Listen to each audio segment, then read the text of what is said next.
And again, just want to acknowledge, first of all, that we are meeting on the unceded traditional territory of the Comox First Nation. And then other very important acknowledgements would be for my wife. It was, I think, mentioned earlier tonight. If it wasn't for our spouses and our family and the support that they give us, there's no way we'd be able to do what we do. And in fact, my wife and I, we met in high school. She was my campaign manager when I ran for city council at the age of 19. Was one of the youngest people to run for city council, or I think the youngest at the time. And so, yeah, just an acknowledgement there. Obviously an acknowledgement to Rotary. I didn't know who Rotary was. When I was 15, I decided I was going to go to South Africa to fight apartheid. That was around 1989. And when I was going to graduate high school, I thought I should do that. And then somebody said, oh, you should talk to Rotary, they do things. And so I ended up actually being able to go to a Rotary Youth Exchange to South Africa and actually be there while they had the referendum to abolish apartheid. So it was obviously a big thing. That was back in 1991, 1992. And in fact, next year, my wife and I and our family are going to go back to South Africa in 2020. There's a lot of big things happening there. And to be able to reconnect with some of my host families and my friends from school, that kind of stuff. So again, big acknowledgements to the things that have happened in my life that are well beyond my power, and I wouldn't be able to do a lot of the things that I've been able to do without them. As some of you might know, I'm the mayor of Courtenay. When I ran for council about 4.5 years ago, I did run on affordable housing, in particular Maple Pool, where they were looking at evicting everybody that was there. And so, and in fact, when I ran for city council back in 1993, number one thing, affordable housing, and many of the things that we do now are that I ran on this time. So nothing's really changed, except hopefully I've been a little bit more effective in getting things done. So my focus in many of the things that I do, whether it's the way I do business or what I've done within Rotary, is the sort of the model of GSD, get stuff done. Some people change the S from time to time, but basically that's been my model. And for one of the big things in City Council and City Hall is culture. And trying to create a culture that is really about getting things done, but also working with people and looking at things as teamwork and not really that adversarial thing. So, and as I promised Victor, I will solve all the problems tonight that you might have. So, and one of the assumptions people have is I'm mayor, so I get to do whatever I want. There's only two things I get to do as something as mayor that nobody else is allowed to do. I get to make proclamations, so I get to say, you know, Bike to Work Week's coming up. We proclaim this is big. A couple of weeks ago, I met with the Snowbirds, and I said, I proclaim this Snowbirds Week. So I get to do those kinds of things. The other things I get to wear this, what's called the chain of office. And so normally, you know, I'm talking to like high school or elementary school students, and one of the really cool things about that is they have no clue who I am. Who I am, whatever, it doesn't really matter. But kids like distractions, so I get to wear this, and then I get to like hand it to let people look at it, see how you know, how it feels, all that kind of stuff. So I will do that tonight. I'm going to start over here. So, you're allowed to try it on. You can even take a photo if you want, but and we'll just make sure you keep passing it around. Don't let the power go to your head. 2024, here it comes. So one of the things that I said actually when I got elected is I'm never going to wear this thing. And then when I met the staff and they had the reverence for this chain of offices, which has the names of everybody that's been mayor for Courtenay for over 100 years, you know, it kind of changed the way I thought about it. Well, why do you wear this thing? The only reason this thing, or the only time this has ever been worn previous to me, has been actually at the installation for being mayor, so like basically installation dinner. And so I wore it for that. And then that was November 5th. And then on November 11th, we had a Remembrance Day. And I went, well, if it's for special occasions, that would be one. So I wore it for that. And the military folks in our town, which are a big thing, I mean, they're not in Courtenay, obviously, but they really responded to that. And so I've worn it at a lot more events than certainly it's been done in the past. And tonight I was at the Hero Award, so I wore it there. And again, you've got your Red Surge RCMP, you've got your paramedics, the fire. And again, I think it's one of those things that really kind of shows your respect. It's one of the few things that I can do as mayor. Big thing is that the other part is having those strategic priorities. So when I was president of my Rotary Club back in 2010 or so, the first thing I did is we did our first strategic planning session. Never been done in our club before. And for those of you who are past presidents, the strange thing is I was like, oh, I'm president. So like I was asked, and then I was like, so what's the mandate? And it's like, oh, you do what you want. And I was like, I think there could be something better, you know. And again, if you want to have those long-term plans and making sure you're making decisions that are the best interest of your club and really engage your club so that it makes people want to be there and participate. Same thing at City Hall. So we have our strategic priorities that our whole council has kind of agreed upon. So it's not just me, but this helps us kind of move forward. So one is organizational and governance excellence. So if I look at somebody like Harry, I can see some of the, I look at some of the organizations he's been involved in, some of the things he's done, even talking about things like vital signs, those kinds of things are data driven. That's what we want to do. We want to make sure that we have the right people in the right positions, and that we're, again, that helps us move things forward. We also want to proactively plan and invest in our natural and built environment. So some of you may have heard of our $7 million bridge. Anybody hear about our bridge? So last night was the BIA AGM for Courtenay, their Downtown Business Association AGM. And of course their big thing is we have to maintain that bridge. So it means it either gets closed down fully or we close down one lane, but it's gonna be a significant project, somewhere in the order of probably 5 to 12 months. So as you can imagine, if you're a downtown business, that's going to impact you quite a lot. So a couple of things. One, we're proactively going out and talking to them about it.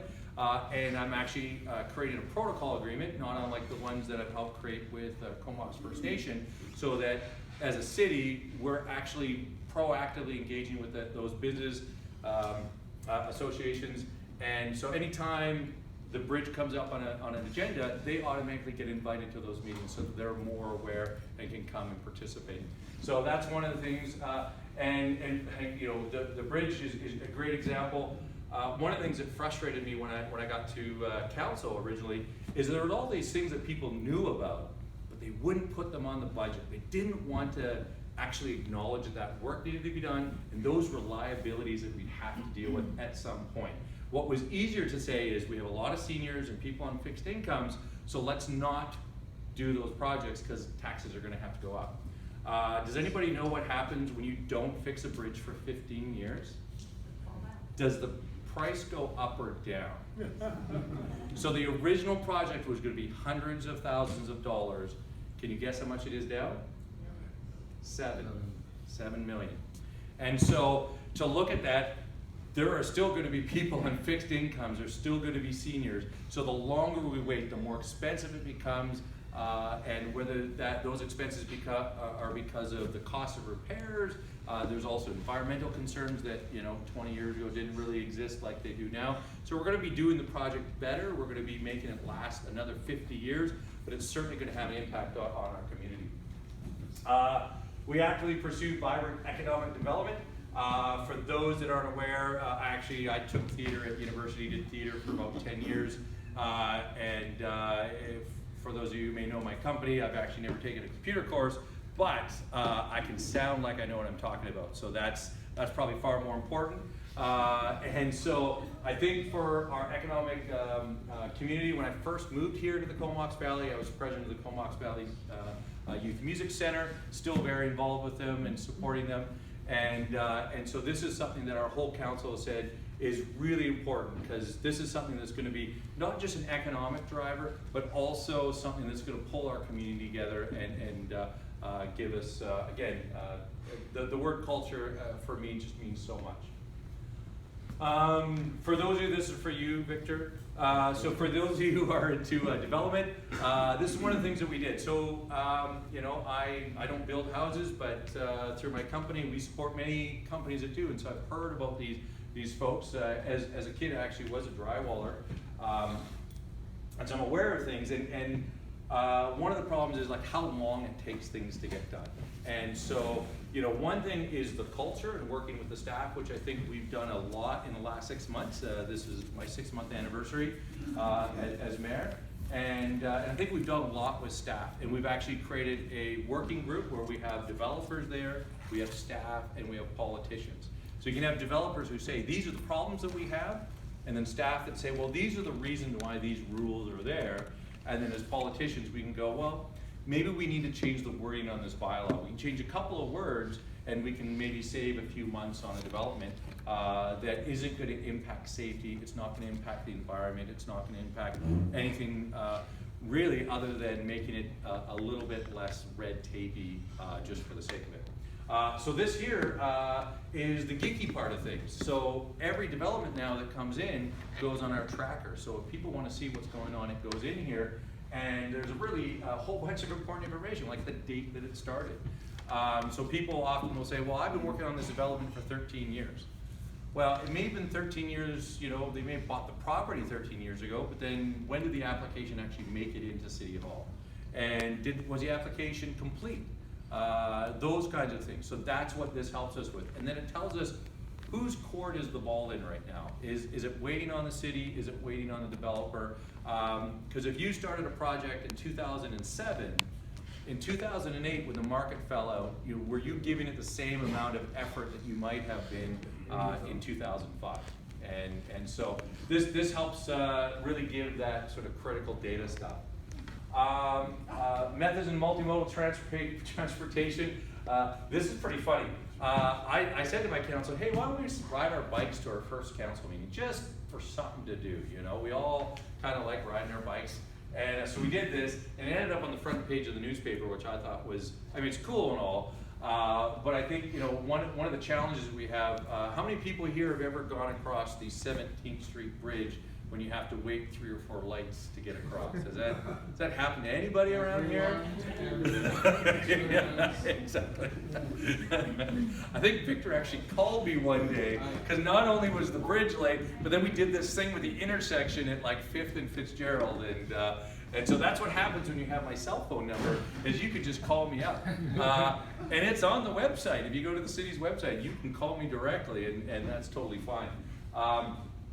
But looking at what those challenges are, if you go to big cities like Vancouver, if you go to Nanaimo, all those kinds of places, when there's bridges, there's not a whole lot of bridges that are more than like 4 lanes across. And in fact, in Vancouver, most of the lane, like the Lions Gate, I think is like 3 lanes. And one of them just alternates back and forth. So, you know, all those pinch points are kind of, you know, they're difficult to deal with. And in fact, that bridge happens to be owned by the province. So good news story, I don't have to deal with it. So, but I am working with them. You know, I've been saying for about 4 years, just over 4 years now, let's not make it a drawbridge. Let's close the slough down to big boats, so you don't have to be opening and closing this thing, because as soon as you have a bridge you have to open and close, to do any works to it costs so much more. And the cost benefit just is not there. So let's just make it not a drawbridge anymore, and then we can look at trying to make changes to it to make it a little bit more effective.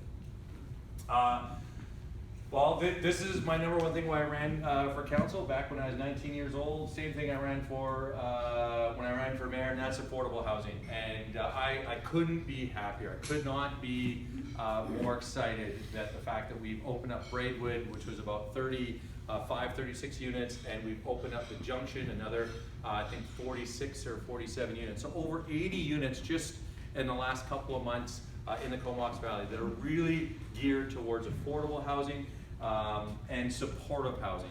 Because one of the challenges with affordable housing is not just the cost of things, well that's a core issue, but there's also issues around addictions. There can be issues around mental health. So having places that also have supports there to help people get success, and then they can move on to the next stage. So again, This is to be just the start. I'm still fighting very hard with our province and our federal government so that we can continue this. And in fact, one of the things that's not really on here has to do with tent cities. And some of you may have noticed just over the last couple of years, the tent cities in the Comox Valley have kind of increased. So actually on Tuesday, I have a resolution. I'm going to a conference in a couple of weeks in Quebec. And I'm calling on the federal government to actually create a national strategy to deal with tent cities. Because it's not just the affordable housing side, but again, getting back into the mental health, the drug addictions, and even beyond that, there's criminal activities, which really pulls in the RCMP. So making sure that as a municipality, we're not sort of taking on those things that really aren't a city or a town or a regional district. Our job is water, sewer, roads, some lights, that kind of stuff. We're really not supposed to be dealing with affordable housing, but we have, because the provincial and federal government had, they abdicated that responsibility back in like the 80s. And so, right now we do have a province with a national housing strategy. We do have a federal government with a national housing strategy. So we want to work really hard right now, because this is the time to get things done. Investing in our key relationships, so obviously working very hard with Comox First Nation and many other organizations, our arts community, our business community, working with the things that are really making our community basically, well, the reason why we live here. And again, I feel really fortunate. I got asked to join Rotary when I moved here, and I said, I'm 29. I'll do that when I'm like 50. And and I went to a Rotary meeting and went, actually, yeah, I might be a little bit on the young side, but the energy here and the people getting stuff done. I mean, they're things are done by people who show up, and Rotary is a great example of that. And it's not the only example in our community. We got the Lions Club, there's arts organizations, there's all sorts of things, but making sure that as a city, that we're making the effort to talk to those people. So as mayor, anybody can meet with me at City Hall. I'll sit down with you, I'll hash out stuff, see what the next steps are. You can come as a delegation to council and tell us what you're doing. Again, when the vital signs report comes out, we get a delegation that comes and tells us about that, and it directly affects us. And so making sure that as a council, we direct our staff and let them know this is a priority for us, so they work with vital signs and other organizations. And I'm also chair of the regional district, so I don't get a chain of office. I do get to make proclamations. So I did a proclamation a couple of days ago that Bike to Work Week is coming up, so that's exciting.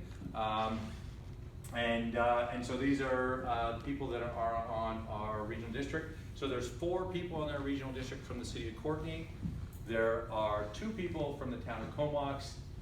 There's 1 person from the village of Cumberland, and then there's the 3 electoral areas, A, B, and C, which are kind of around.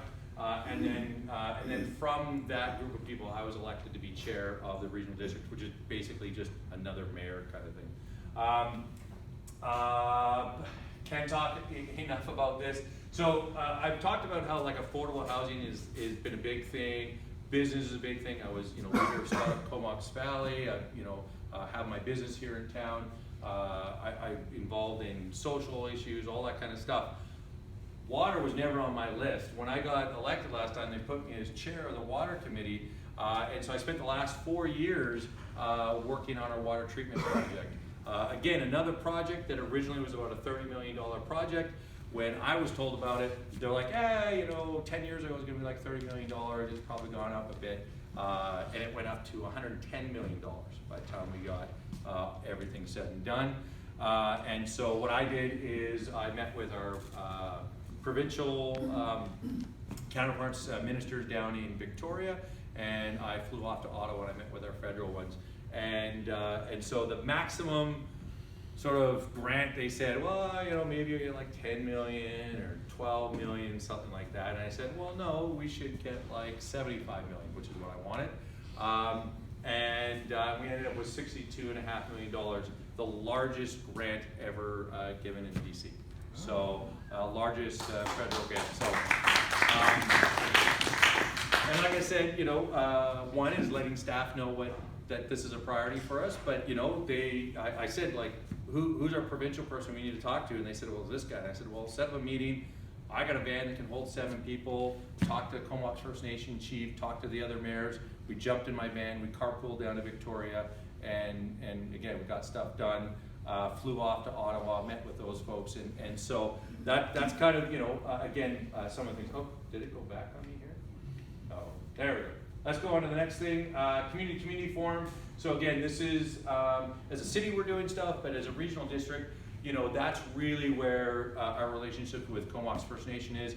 One of the things, if you've never seen it, I highly recommend you guys giving an invite out to Comox First Nation Council, to come and talk about the historical side of the Comox Valley, how long they've been here, how the population has changed, and basically, you know, where they're really to get a better cultural sense of what's going on and an archaeological sense. And so we've been working really hard with them over the last couple of years, and you know, and they're a small band. They don't have a ton of capacity. It's not that many people trying to get stuff done, and they're doing a good job. And they're sort of at the same time they're working on treaty and all those kinds of stuff. But like I said, I highly recommend whoever does programs. I'm looking at you, maybe. What's that? Yeah. Whoever's in charge.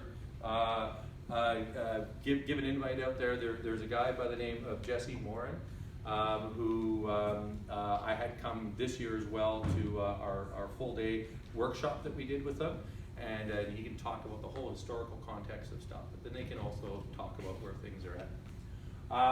Waste management services. This is kind of why I ran for chair of the regional district. I mean, I was already mayor. Do I need to do this as well? And so there's lots going on with our waste management, and in particular, organics. So how many people here don't live in the town of Comox?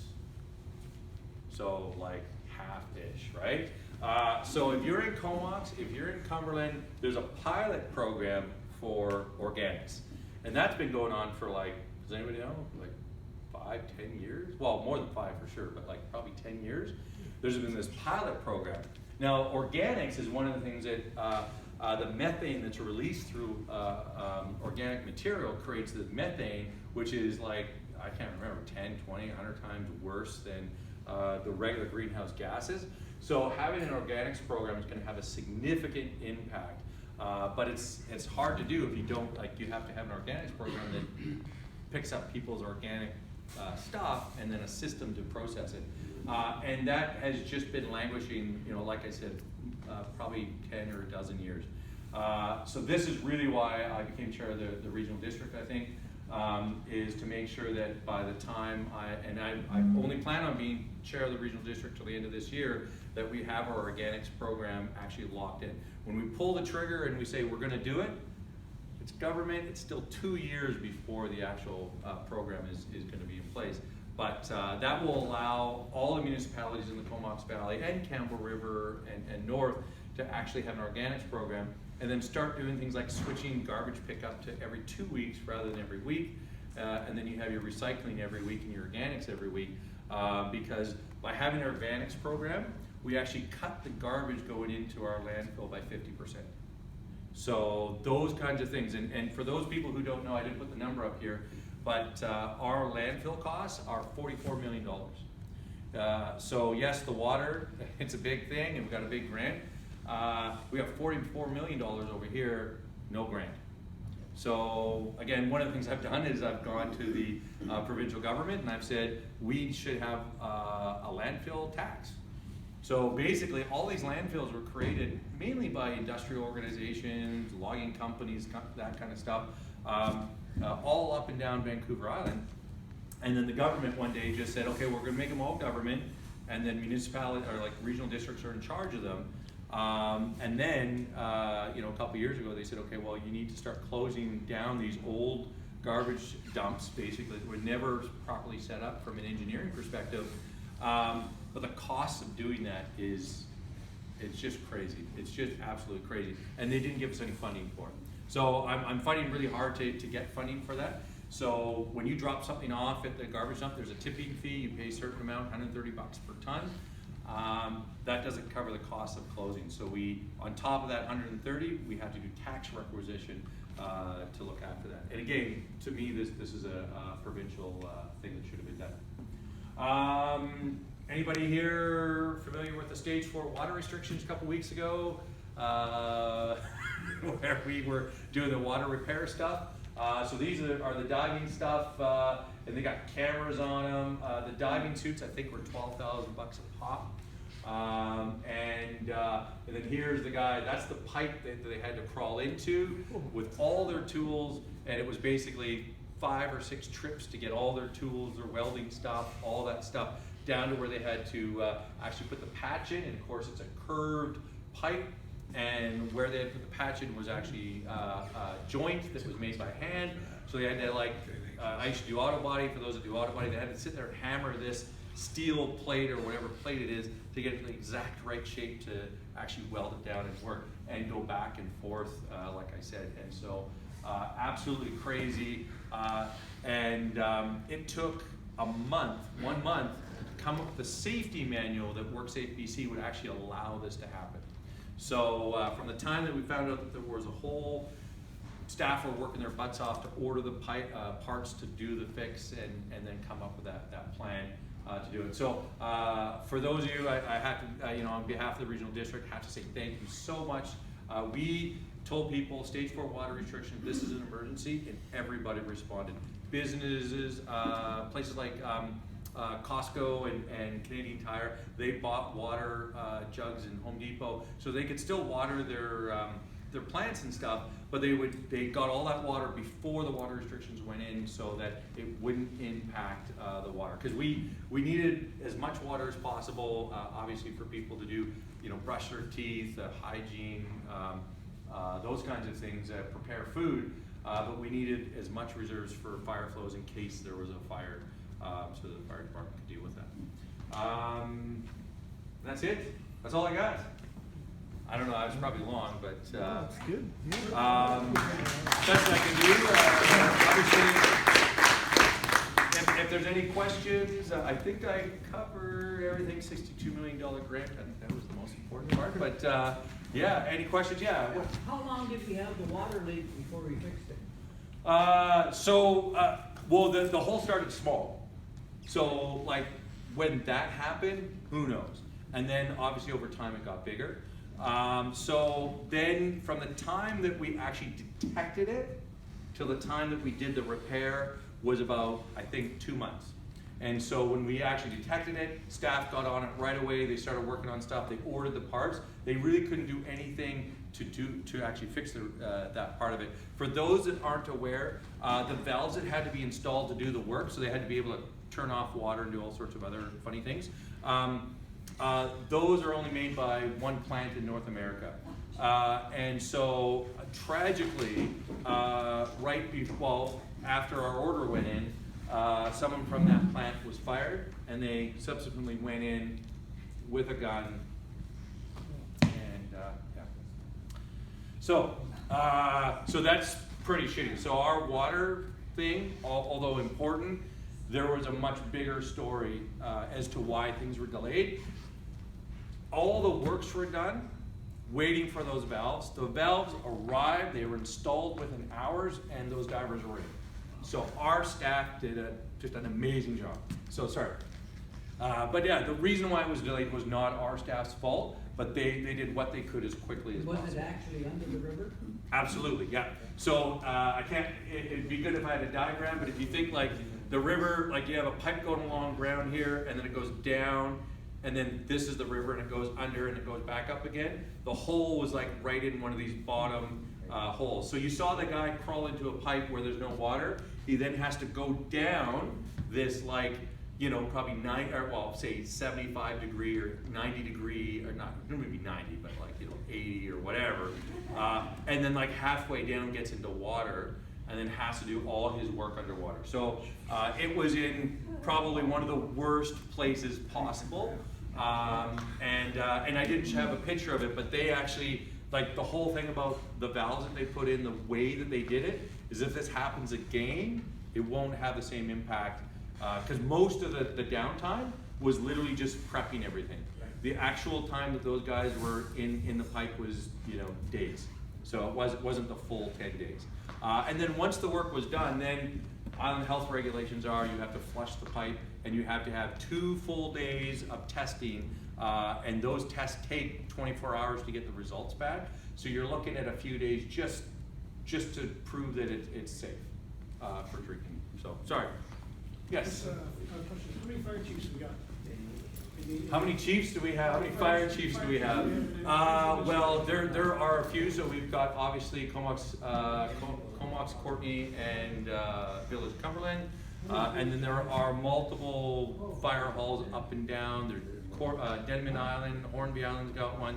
To me, to give you a number, there's not something I can give you off the top of my head. What I can tell you is that there are mutual agreements between these fire departments that basically help ensure that there is proper fire suppression. So if there's a fire someplace and it's too big for one fire department, there are those mutual aid agreements to make sure people come and sort it out. How many people here have ever visited a fire department on a work day? A couple people? How many people did you see at the fire department? Usually 4 or 5. Yeah. So on any day, there are very few people at any fire department. You got your fire chief, your deputy fire chief, maybe a fire inspector who, like for Comox, is the deputy fire chief. He comes to my store every year. So there's very few actual employees that are doing stuff on a day-to-day basis. Everybody else is on call. Everybody else is a volunteer. And to that point, if we look at one of the fires that happened just in the last month or so, from the time the call came in, there were no firefighters on site. From the time the call came in to the time the fire was put out was 11 minutes. So that's 11 minutes from a phone call that there's a fire to these people that get woken up out of bed, get down to the fire department, get in gear, in a truck, drive out to the fire, wherever it happens to be, and put it out. So, yeah. So certainly it's, you know, I'm a numbers guy, I just don't know that number. But I can tell you, That's yeah. not the basis of my question. Yeah. My question is, we have a bunch of governments. Yes. 66,500 people. Yes. Do Talking we- amalgamation? Do we need that many governments? How many councils does Toronto have? No, fair enough. Wasn't Ford? Should we get Ford over here as mayor, or is that where? So the question around amalgamation. So 2 things around that is one, if you look at the motion that I passed for the city of Courtenay, did ask for all governments in the Comox Valley to at least agree to a review, a governance review. And I think other than Courtenay, everybody else, no, thank you very much. So one of the things that happens when you have multiple governments is those governments have to agree to a review, just a review to see how are we doing. Beyond that, we do have that regional district. That's, you know, and I was chair of the water committee for 4 years. So I see how you can have multiple governments working together fairly effectively. The fact that you have a CAO and, you know, financial directors and everything in all these places, fair enough, and these are very high paid jobs as well. But until you have that political will, it's just not gonna happen. And if you say you look at Comox, for example, you know, the mayor of Comox, who's a good friend, Russ actually and I met at Rotary about 15 years ago. And you know, if they joined with Courtenay right now, their policing costs would go up like, you know, 80%, 90%. And so it would become their #1 financial cost. So there's those other unintended consequences that can kind of come along with it. So that's, you know, one of the challenges. So, but once you guys get up to 15,000 people in Comox, well, that changes, and so amalgamation becomes more of a potential from a political perspective. And then Cumberland, and I'm good friends with Leslie, but I mean, they're on the other side of the highway. They, you know, they're happy. They have no desire to amalgamate, right? And so really what you need is you need that groundswell, that grassroots that says we have to do this. And that just doesn't exist here, you know. And one of the things is, well, we lose our character, but anyone who's been to Vancouver knows you can still have a Kitsilano. It doesn't have to have its own Precisely. thing. But I hear your point. Any other non-amalgamation questions? Just to do with the dump, Yep. they tell you that we have to close the dump. What are they gonna tell you that we're gonna open for putting garbage into? So we've already done that. So that's engineered landfills. So, so if you go down to the garbage dump now, which is now the Waste Management Center, you go in there and you put something in a bin, and then that bin basically gets put on a truck and gets taken over to. And there was that first pit, that one picture I had of, it would just look like gravel. So they're basically lined so that you can't have any crap basically get into the water system. And then when they're done, they get a cap put over them so that keeps water from kind of causing more stuff to go through and things like that. So the engineered landfill is your answer. The difference is that like for those of you who go to Cortez or Quadra or Gold River or any of these other small communities, is they no longer have garbage dumps. And all of their garbage gets put on one of those, exactly like one of those little bins that they have the garbage dump here, and gets transferred, trucked here to the Comox Valley Waste Management Center. And so it all gets transferred here, and there's a cost to it, and the tipping fee basically actually pays for that, and a little more. The challenge is the tipping fee doesn't pay for the closing costs. So Cortez Island has to close, and it's not just, you know, don't put garbage here anymore.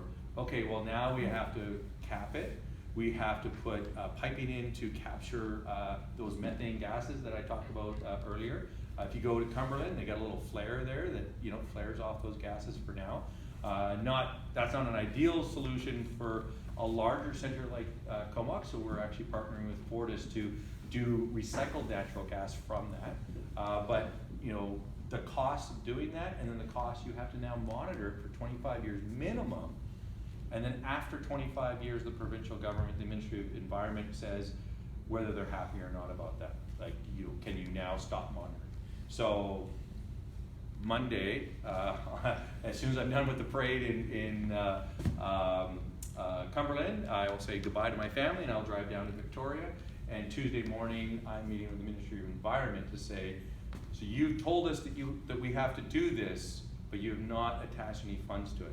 And that's not fair. So whether you give us those funds or you create a solid waste tax that says, like a sales tax, but that money can then be targeted, or do it in such a way that helps promote less packaging and less stuff that's going to go in there.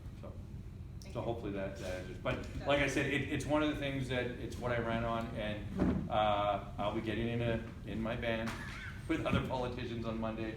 We're driving down there to do the same thing that we did before. It's been successful in the past. You did have your hand up first. I was just going to ask what your thoughts are on indoor sports facilities, and if you feel that there's a capacity at this level. That's my first question. Yep. And my second question would be, is there any rumors, thoughts about the old Canadian Tire property of being acquired by the city of Courtenay?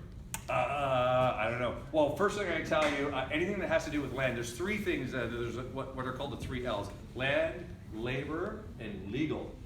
As soon as you ask me one of those questions, all I get to say is, sorry, we're not allowed to talk about that. So, so that's easy for me. You got a question back there as well. So that's the easy question. So I can't really answer that even if I wanted to.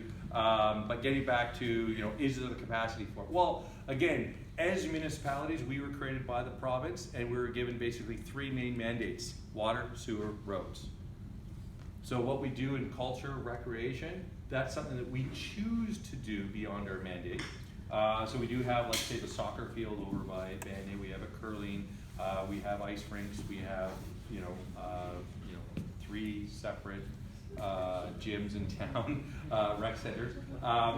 And so when we talk about something like that, honestly, not my field of expertise. It's not something that I get asked a lot about. But Dave Schneider of the city, he'd be somebody. We're working on our master plan right now. We're looking at a big center possibly over on the exhibition grounds, potentially, who knows? But in terms of a big indoor sports facility, I can't really answer. I saw one more hand up Last there. question, please. Yeah, last question. To a youth exchange, are you a rebound as well? Yes. Excellent. As the chair of the regional district and the mayor of Courtenay, what is your main initiative for battling the climate change? Battling climate change. So,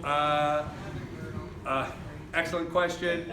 Well, one, like I said, I already talked about organics.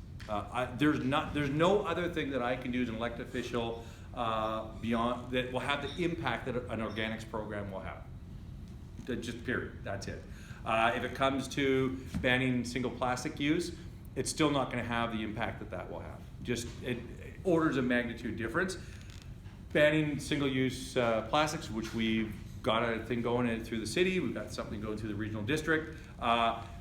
For me, there's an awareness side of that, so that's going to create awareness. It helps people think about like what are we doing and that kind of stuff. So certainly, it's something that we've done. I've encouraged the youth environmental action. I don't know if you've heard of that, but Nayland and Sienna and McKay, I had them come as a delegation actually on Tuesday to the regional district. So again, you know, I got involved in politics a long time ago, and I was mentored by Rotarians and politicians, very luckily. And so so if I actually look at what I see is my biggest, if there's a legacy, it's encouraging the youth to really take this moment and move forward. So we have, you know, declared climate emergencies. We've now changed the language so it's a climate crisis, just because emergency actually means something very technical in municipal land, in government.